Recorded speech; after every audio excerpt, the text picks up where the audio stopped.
சித்தர் வணக்கம். உலக தமிழ் அறிவாளிகளே, சித்தர்களின் அருளால் நலமுடன் பல்லாண்டு வாழ்வோம். டாக்டர் பிளஸ் ஊடக ரசிக பெருமக்களே, கோடையின் தாக்கம் கொடுமையாக இருக்கிறது.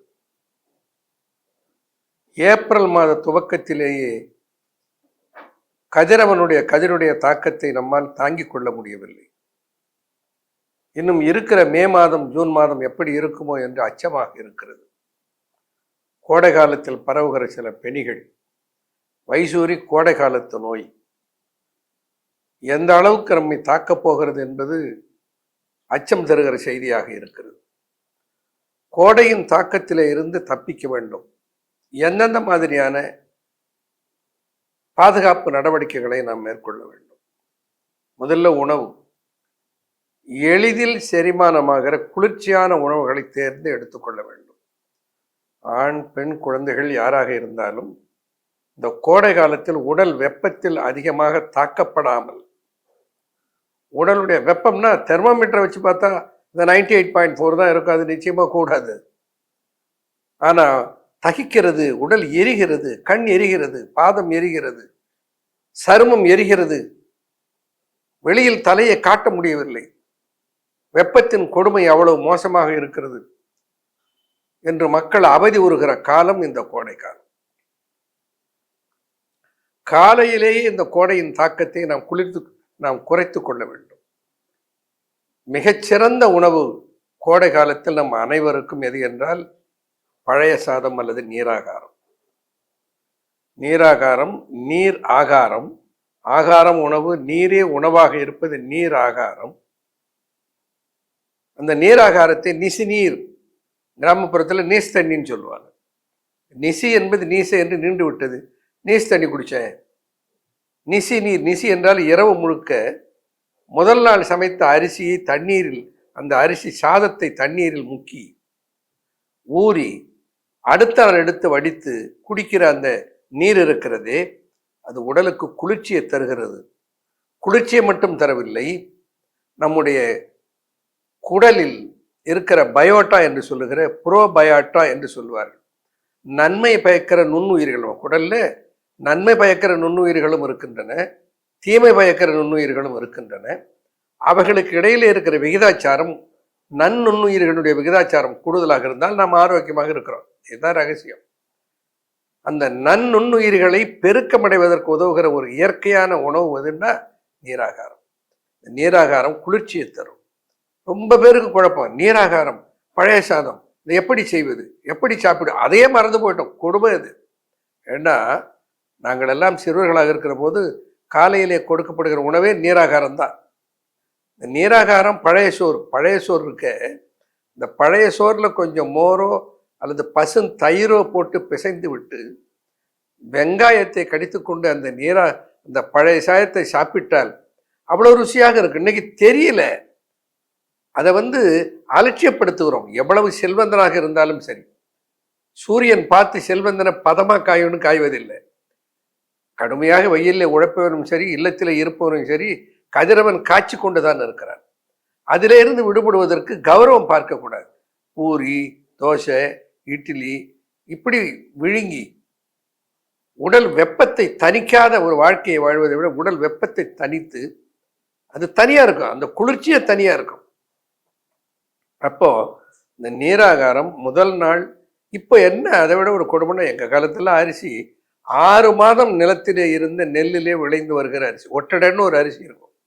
இந்த ஒட்டடை நெல் இன்னைக்கு இல்லவே இல்லை. ஒட்டடை நெல் வளர்ந்துருந்ததுன்னா ஒரு ஆள் உயரம் இருக்கும் அந்த நெல்.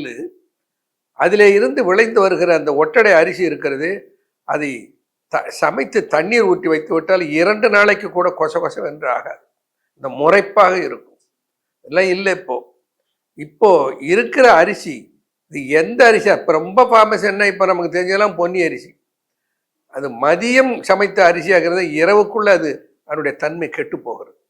அதிலே தண்ணீர் ஊற்றி வைத்து அடுத்த நாள் சாப்பிடுவது உடலை கெடுத்து கொள்வது. இப்போ என்ன செய்ய வேண்டும்? இரவில் சாதம் வடித்து அந்த சாதத்தில் தண்ணீரை ஊற்றி, இந்த தண்ணீர் இப்போ சாதம் இருக்குன்னா இந்த சாதத்துக்கு மேலே குறைந்தது 2 அங்குலமாவது தண்ணீர் இருக்க வேண்டும், எந்த பாத்திரத்தில் சாதம் எடுத்தாலும். இப்போ மணிச்சம்பா அரிசி கிடைக்கிறது, கருப்பு கவுனி அரிசி கிடைக்கிறது. கருப்பு கவுனி அரிசியை சமைத்து அதை நீராகாரமாக்கி காலையில் கருப்பு கவுனி பழையது நீராகாரம் சாப்பிட்டால் உடம்புக்கு அவ்வளவு நல்லது. நீரிழிவு நோயாளிகளும் அதை சாப்பிடலாம், ஏன்னா சர்க்கரை கூடாது. அதுக்காக தான் இதை சொல்றேன். அப்போ மணிச்சம்பாவை பழையதாக செய்து, மாப்பிள்ளை சம்பாவை பழையதாக செய்து, கருப்பு கவனியை பழையதாக செய்து அதை சாப்பிடுவதனாலே 2 நன்மைகள். ஒன்று, உடலுக்கு வேண்டிய குளிர்ச்சி கிடைக்கிறது.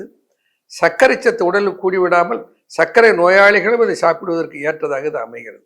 இப்போ முதல்ல வெப்பத்தை தணிப்பதற்கு என்று சித்தர்கள் நமக்கு சொல்லியிருக்கிற மிகச்சிறந்த உணவு எதுன்னா பழைய சாதம், மோர், தயிர் போட்டு சாப்பிடுவது தான். இதை கையாளுவது முதல்ல எல்லாரும், எல்லா வயதிலும் குடும்பத்தில் எல்லாரும், ஏழை பணக்காரன் வேறுபாடு இல்லாமல் எல்லாரும் இதை சாப்பிடுங்க. இந்த வெப்பத்தினுடைய தாக்கத்தை தவிர்த்து கொள்ளலாம். அடுத்து, பொதுவாக வெப்பமாகிற போது உடல்ல என்னென்ன மாற்றங்கள் தெரியும். எல்லாரும் சொல்வது கண்ணு எரிகிறது, உடல்ல ஒரு எரிச்சல் தெரிகிறது, வயிறு எரிகிறது, இன்னும் சிலருக்கு மலம் போகிறது போல் எரிச்சலாக இருக்கிறது. இப்படி பல எரிச்சல் தன்மைகளை உருவாக்கும். இது ஒரு வகை. இன்னொன்று, பெண்களுக்கு கடுமையான வேதனையை தரக்கூடிய காலம் இந்த கோடை காலம். என்ன ஆகும்? வெள்ளைப்படுதல். அது நிறைய பெண்கள் இந்த காலத்தில் அந்த கம்ப்ளைண்ட்டை சொல்லுவார். பொதுவாக ஒன்று நமக்கு எல்லாருக்கும் தெரியும். இப்போ கூட பார்த்தீங்கன்னா, இந்த இளநீரை வண்டியிலே வைத்து தள்ளி கொண்டு தெரு தெருவாக காலை நேரத்திலே வருவார்கள் இந்த வியாபாரிகள். பெரும்பாலும் மகளிர் வாங்கி அந்த இளநீரை, ஒவ்வொரு இளநீரை காலையில் குடிப்பார்கள். அவர்களை கேட்டால் சொல்லுவார்கள், இந்த இளநீரை சாப்பிடுவதனாலே பல உபாதைகளில் இருந்து நாங்கள் விடுபட்டு விடுகிறோம் என்று. இளநீர் மிகச்சிறந்த வெப்பத்தை குளிர வைக்கக்கூடிய தன்மை உடையது.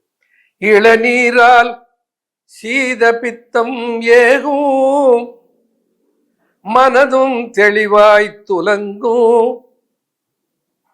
இரு திருஷ்டிக்கு ஒளியும் குளிர்ச்சியும் உண்டாகும், ஒளியும் குளிர்ச்சியும் உண்டாகும், கொடிய அனர்த்தனிக்கும், தளி தகன நொய்தாகும் சாற்று என்று இளநீரை பற்றி அவ்வளவு சிறப்பாக தேரையவர்கள் சொல்வார். இளநீர் பாதம் பித்தம் இரண்டையும் சரி செய்யும். அதோடு முக்கியம், காலையில் அதை சாப்பிடுவது மனதும் தெளிவாய் துலங்கும். மனதில் இருக்கிற குழப்பங்கள் அகன்று மன தெளிவை தருகிற தன்மை எதற்கு உண்டா? இளநீருக்கு உண்டு. அது கண்ணுக்கு ஒளியை கொடுக்கும், உடலை குளிரச் செய்யும். இன்னொன்று, அனல்னு சொல்றோம். அனலாக காய்கிறது, உடலை அனலாக தகிக்கிறது. அந்த வார்த்தையை எடுத்து கையாளுகிறார். கொடிய அனல் நீங்கும், கொடிய வெப்பத்தை அகற்றுகிற ஆற்றல் இளநீருக்கு உண்டு. அப்போ இப்ப இளநீர் என்ன வேலை வைக்கிறது அது ஒரு பக்கம். ஆனால் இளநீரை நாம் மருத்துவர்களுக்கு கொடுக்கிற காசோடு ஒப்பிட்டு பார்க்கிற போது இளநீர் மிக மலிவுதான். இந்த இளநீரை காலையில் ஒரு இளநீர் என்ன பதத்திலே சாப்பிட வேண்டும், அது ரொம்ப முக்கியம். இளநீரை அந்த உள்ள தேங்காயாக அது ஆகாமல், அது முற்றி இருக்கிற அந்த ஓட்டுக்குள்ளே உள்ளே இருக்கிற இளநீருடைய சதப்பத்து இருக்கிறது, அந்த சதை பற்று சொல்லி கேட்பார்கள். கஞ்சி பத்தா கொடுங்கன்னு கேட்பாங்க சிலர் தோசை பதத்திலே கொடுங்கன்னு கேட்பார். அது என்னன்னா, அந்த உள்ளே இருக்கிற அந்த உள்ளே ஒட்டி இருக்கிற இளநீருடைய அந்த தேங்காய் பற்று இருக்கிறதே, அது என்ன பண்ணுவோம், அந்த இளநீர் அப்படி சீவிட்டு அதிலே ஒரு ஸ்பூன் செய்து கொடுப்பான். இளநீரே ஸ்பூனோடு இருக்கு. அதை எடுத்து அப்படி சுரண்டினால் அந்த இளநீரில் இருக்கிற அந்த ஒட்டி கொண்டு இருக்கிற இளநீர் வழுக்கை குழகுழவென்று அதில் வர வேண்டும். அதுதான் சரியான இளநீர் பதம். நறுக்கென்று மென்று தின்னுகிற இளநீர் இருக்கிற அந்த வழுக்கை இருக்கிறது, அது முற்றிய இளநீர். அதோட சாத்தியம் அல்ல. நல்ல இளநீர் எதுன்னா, அந்த இளநீரை இப்படி சுரண்டி எடுக்கிற போது அது வழவழவென்று அப்படியே வர வேண்டும். அப்படி சாப்பிட்டு விட்டு அந்த இளநீரை குடித்து விட்டு அந்த வழுக்கை இப்படி சாப்பிட்டு விட்டு முக்கியமாக ஒன்றை கையாள வேண்டும். என்னன்னா, சிலருக்கு கடுப்பு இருக்கும். சிறுநீர் போகிற போது கடுக்கும். வெயில் நாள்லாம் இதெல்லாம் வரும். சிறுநீர் போகிற போது கடுக்கும். மலம் போகிற போது எரிச்சலும் கடுப்பும் இருக்கும். அப்படிப்பட்ட நிலைகள் எல்லாம் இருக்கிற போது அந்த இளநீரினுடைய அந்த முன்பகுதி, அந்த குடுமி பகுதி இருக்குது பாருங்க, அந்த பகுதியை அந்த இளநீரை வெட்டி பிளக்கிற போது அதை அவன் சொன்ன இளநீர் செய்வார்கள், குருத்தை நோண்டி கொடுங்கள் என்று கேட்கும். இந்த குருத்து துவர்ப்புத்தன்மை உடையது, ஆசன வாயில வருகிற பிடிகளை போக்கும், இறைப்பையில வருகிற பிடிகளை போக்கும். இப்படி பல நன்மைகளை தருகிற ஒரு தகுதி அந்த குருத்துக்கு இருக்கிறது, உள்ளே அந்த இளைஞனுடைய குருத்துக்கு இருக்கு. இளநீரை எப்படி சாப்பிட வேண்டும், அதுக்காக நான் சொல்லுகிறேன். இளநீர் என்ன பதத்தில் இருக்க வேண்டும். அந்த இளநீர் விற்கிறவனுக்கு பாருங்க, அந்த உள்ள அதை இப்படி தட்டி தட்டி பார்த்து கண்டுபிடித்து சொல்லுவார் அது என்ன பதம் என்று, பழக்கம். அப்படி இளநீரை சாப்பிடுவதனாலே காலையில் ஒருவேளை எல்லாரும் சாப்பிடலாம். ஒரு கபநோய் உள்ளவர்கள், அதிகமாக குளிர்ச்சியினாலே பாதிக்கப்படுபவர்கள் அளவாக எடுத்துக்கொள்ள வேண்டும். இந்த உடல் எவ்வளவு ஏற்றுக்கொள்ளுகிறது என்பதை அறிந்து அதற்கேற்றாற் போல இந்த தேவையான அளவை தீர்மானித்துக் கொள்ள வேண்டும். ஒருவேளை இல்லையா எனக்கு எவ்வளவு சாப்பிட்டாலும் ஒத்துக்கொள்ளவில்லை என்றால் ஒன்று செய்யலாம். ஒரு பாத்திரத்திலே கொஞ்சம் சுடு தண்ணீர் எடுத்துக்கொண்டு ஒரு டம்ளரில் இளநீரை எடுத்து அந்த சுடு தண்ணீருக்குள்ளே அந்த இளநீரை அப்படியே வைத்து சுழற்றி கொண்டே இருந்தால் டம்ளரோட அது என்ன ஆகும், வெது வெது என்று ஆகிவிடும். இளநீரை குலுகுலு என்று குடிப்பது தான் ருசி. ஆனால் இளநீரினாலே குளிர்ச்சி பாதகம் வராமல் இருப்பதற்காக இந்த வழியை சொல்லுகிறேன். இன்னும் இளநீரை சூடு பண்ணி குடிக்க சொல்றாருன்னு சில ஞானிகள் கேட்பார்கள். இளநீரை சூடு பண்ணி குடிக்க சொல்லலை, இளநீரை ஒத்துக்கொள்ளாதவர்களும் ஏற்றுக்கொள்வதற்கு ஒரு வழி சொல்லுகிறேன், அவ்வளவுதான். உடனே அதை போட்டு சூடு பண்ணக்கூடாது. அது அது இந்த சில்லு என்ற தன்மை போகிற அளவுக்கு செய்து அதை சாப்பிட்டால் அவர்களும் அந்த இளநீரை பயன்படுத்தலாம். சைனஸ் தொல்லை உள்ளவர்களுக்கு இளநீரை எடுத்துக்கொள்ள முடியாது. உடனே தும்மல் வரும், உடனே மூக்கடைக்கும், மூக்கில் நீர் கொட்டும். அப்படிப்பட்டவர்கள் வேறு மார்க்கத்தை தான் அணுக வேண்டும். அப்போ இளநீரை காலையில் அருந்துவது ஒரு மிகச்சிறந்த கோடையினுடைய வெப்பத்தை தகிர்த்து கொள்வதற்கு சிறந்த உபாயமாக இருக்கும். மகளிர்களுக்கு முக்கியமாக சொல்ல வேண்டும், சிறுநீர் போகிற போது கடுக்கும், எரிச்சல் கொடுக்கும், வெள்ளைப்படுதல் போன்ற உபாதைகள் இருக்கும். ஆகையினாலே மகளிர்களுக்கு ஒரு சிறந்த, இப்பெல்லாம் எல்லாம் என்னன்னா, நான் ஒரு 10-15 ஆண்டுகளாக சொல்லி கொண்டிருக்கிறேன், வீட்டிலே எல்லோரும் ஒரு தொட்டியிலே சோற்று கற்றாழையை வளர்க்க வேண்டும். அப்படி சோற்று கற்றாழை வளர்த்தால் அதிலே இருந்து தினம் இரண்டங்களும் ஒரு இலையில எடுத்து அதை எப்படி பயன்படுத்துவது என்பதை பற்றியெல்லாம் 10 ஆண்டுகளுக்கு மேலாக சொல்லிக்கொண்டே வருகிறேன். நான் பார்க்கிறேன் பல வீட்டிலே சோற்று கற்றாழை அந்த காம்பவுண்டில் தொட்டியிலே வைத்து வளர்க்கிறார்கள். மகிழ்ச்சியாக இருக்கும். எனக்குள்ளே என்ன நான் ஏமாற்றி கொள்ளுகிறேன்னா உண்மையை நினைக்கிறேன்னா எனக்கு தெரியல. ஆனால் ஒரு உணர்வு, நாம் சொல்லியதனுடைய விளைவாக கூட இவர்கள் எல்லாம் எப்படி வைத்திருப்பார்களோ என்று. அப்படி இருக்கும் என்று எனக்கு எண்ண தோன்றுவதற்கு ஒரு காரணம் இருக்குது.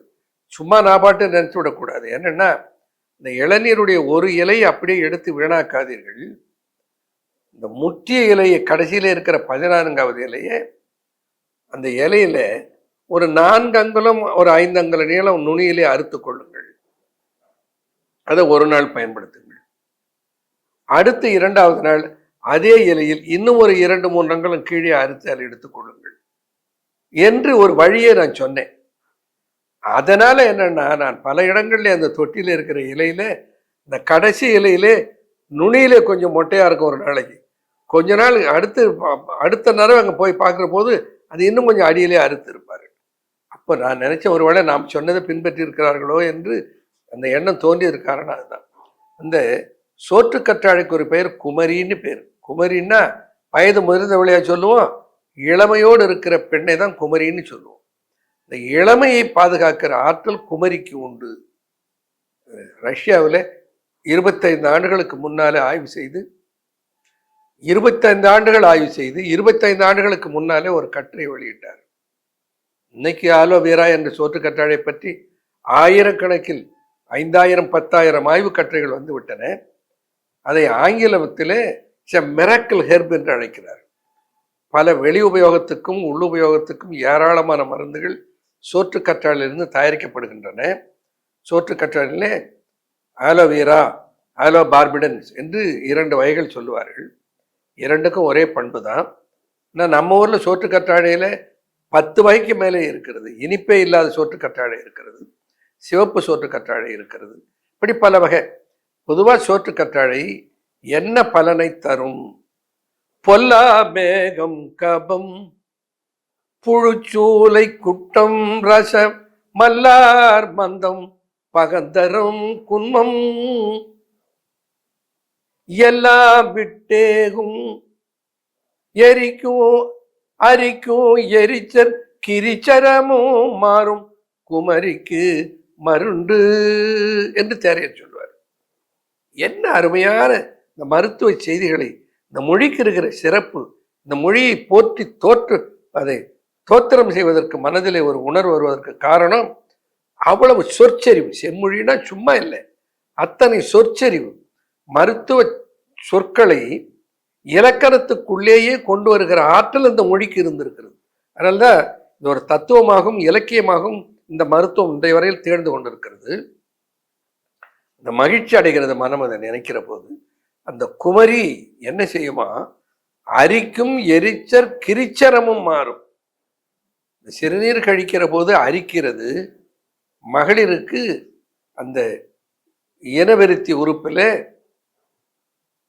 அரிப்பு இருந்து ஒரு பொது இடத்திலோ அல்லது 3-4 பேர் இருக்கிற இடத்துல இருந்தால் நெளியத்தான் முடியும், அதை சொரிய முடியாது. தனிமை இருந்து சொரிந்து விட்டாலும் அது புண்ணாகிவிடும். இந்த கொடுமையில இருந்து அகற்றுகிற ஆற்றல் எத்தனையோ ஆன்டிபயோட்டிக்ஸை போட்டுக்கொண்டு பலர் வருகிறார்கள். பல ஆண்டுகளாக 10 ஆண்டுகள் 5 ஆண்டுகள் கூட பயன்படுத்தி இருக்கிறேன், எனக்கு ஒரு மாற்றம் வரவில்லை. ஆன்டிபயோட்டிக்ஸை தொடர்ந்து மாதம் எடுக்கிற போது கட்டுப்படுகிறது, திரும்ப வந்து விடுகிறது. இன்ஃபெக்ஷன் என்று பார்த்தால் இந்த ஈகோலை இன்ஃபெக்ஷன் எப்பொழுதும் மோர் தேன் 1 lakh என்று வருகிறது. இதை கட்டுப்படுத்த முடியவில்லை.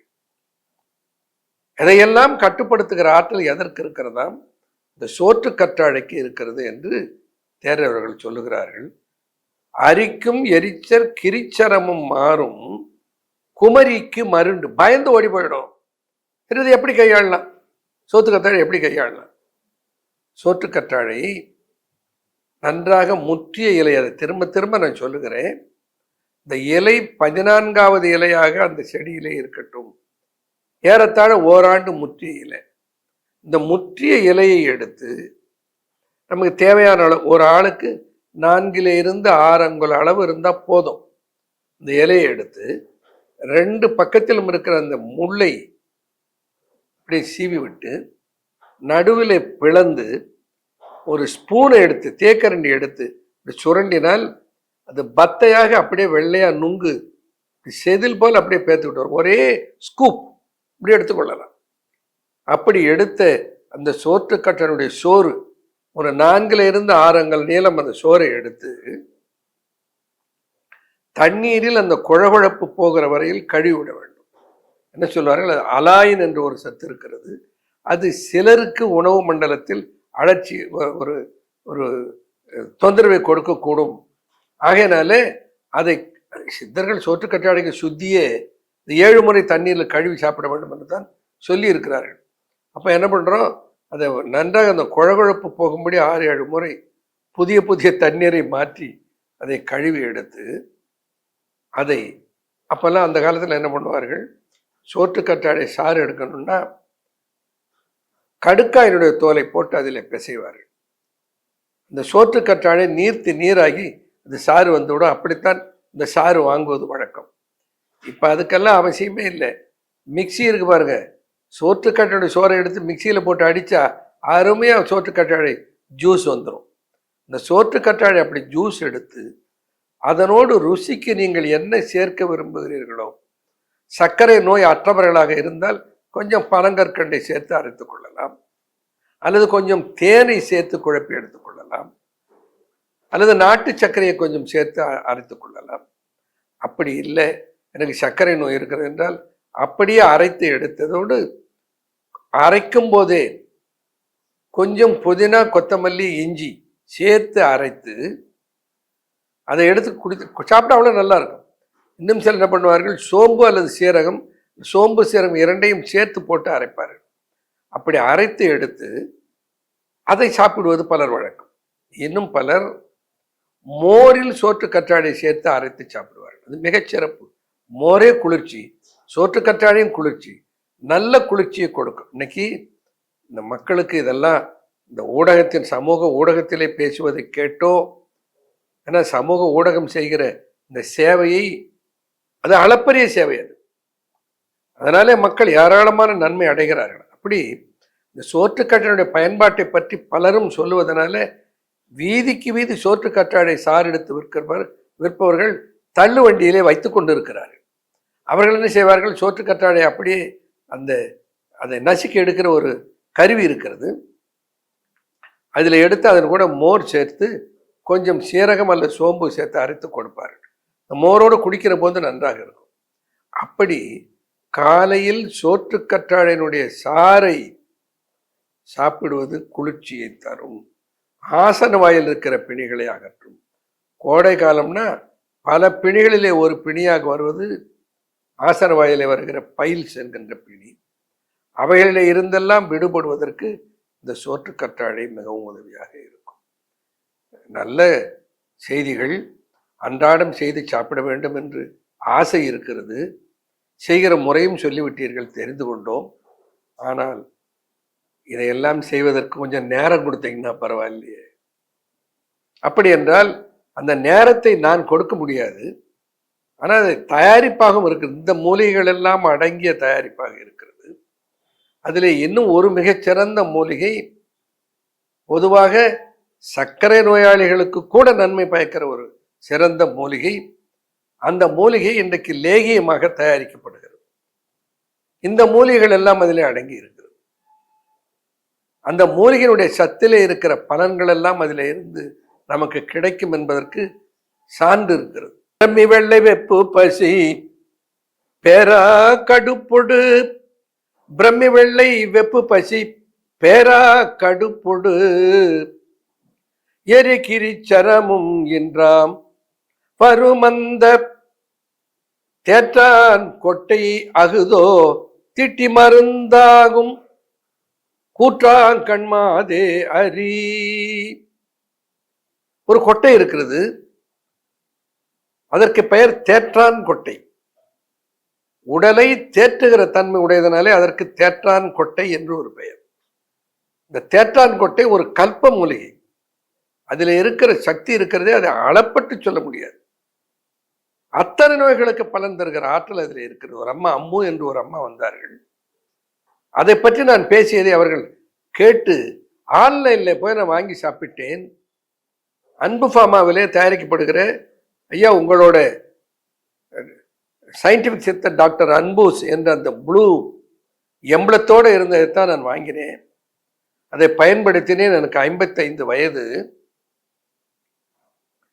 40 ஆண்டுகளாக நான் யூரினரி ட்ராக் இன்ஃபெக்ஷன் UTIயிலே அவதி விட்டு கொண்டிருந்தேன். நீங்கள் சொன்னதை கேட்டவுடன் எனக்கு நம்பிக்கை வந்து அதை வாங்கி சாப்பிட்டேன். எனக்கு அது முழுமையாக சரியாகிவிட்டது. இன்றைக்கு பலருக்கு வாங்கி கொடுத்து கொண்டிருக்கிறேன் என்று வந்து மருத்துவமனையில் என்னை பார்த்து சொன்னார்கள்.